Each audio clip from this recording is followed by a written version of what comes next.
How's it, guys? I just want to speak about the new range of Gemini clips that we have here at the shop. They're making a big difference for the competitive guys, fishing competitions and nationals and all that. Not wasting a lot of time with your bait attached to your sinker when it's very windy, or wasting time when you're walking or wading through the water, your bait unclipping from your sinker. That can be very irritating. So this new clip that we've got in solves this problem, and it makes a big difference for the social and competitive anglers. This is basically your trace. Obviously you've got your circle hook or J hook, however you fish, with your dingle dangle. If you're not too familiar with this is basically just what you put your bait on. So your bait's going to be around this float, or even if there's no float, just your standard dingle, and that's going to make your hook nice and proud. And obviously you have your loop at the back to attach to your sinker. And yeah, this makes a big difference for getting distance first of all, and obviously getting the hook nice and proud to connect inside the corner of a fish's mouth a lot easier than your bait blocking the actual gape of the hook. So how this works is you've got your bait on here, you're leaving the back of that loop there must always be exposed enough to clip onto your sinker clip, and you'll see here, this is the Gemini clip. And at the top here I've got a quick clip, so if you want to take your sinker off your rig, you can take it off. You can keep this on your sinker, and if you want to put your sinker back on, you just do it like that. It's very simple. Also the bottom is the same thing. You've got your clip, and that just basically goes onto the sinker. What we do here if you're fishing the rocks is we just tie this closed with a piece of nylon. So that stops it from, when it's bouncing on the rocks or bouncing on the sand, it stops your sinker from unclipping.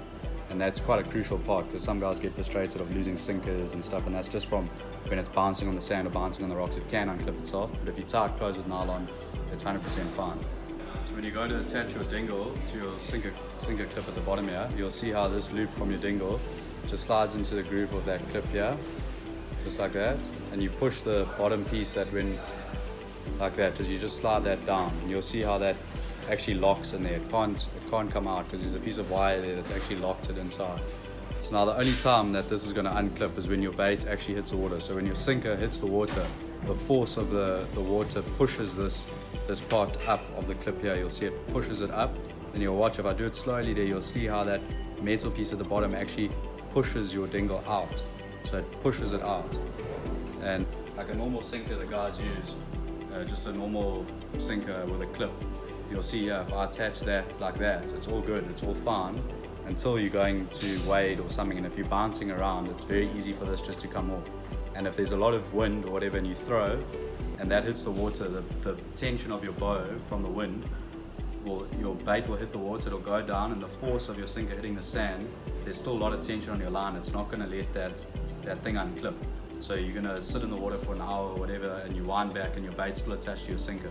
So that can be very frustrating, and that happens often when the wind's howling. So this clip definitely helps a lot in the wind, but just general fishing as well for wading and your bait not unclipping in the air or everything, just getting maximum distance out of your cast. It's very nice. I mean, the competitive anglers are lashed onto it properly now. A lot of social guys are using it as well. So I think it's a thing to consider. This is the Juno Gemini bait clip, which is basically for a 2-hook trace or a double hook trace, and this would be your top hook, and that it basically works like your other one would. Now the force of the water hitting the top of this clip here pushes your bait off as well. So if you want to clip down 2 baits and throw 2 baits a long way, this is a nice option to have above your bottom hook. You'll see that's the normal clip that we've got on the bottom there. And at the top of your trace you've got another clip here, and that just locks your other hook on the top there. And when you want to throw, that's all locked, everything's in position. As soon as that hits the water, the same as the bottom, the force of the water is going to push that up, and your top hook's going to unclip, and your trace is basically going to extend. You're going to have both hooks, and you're going to get maximum distance by clipping both your hooks down and throwing as far as you can.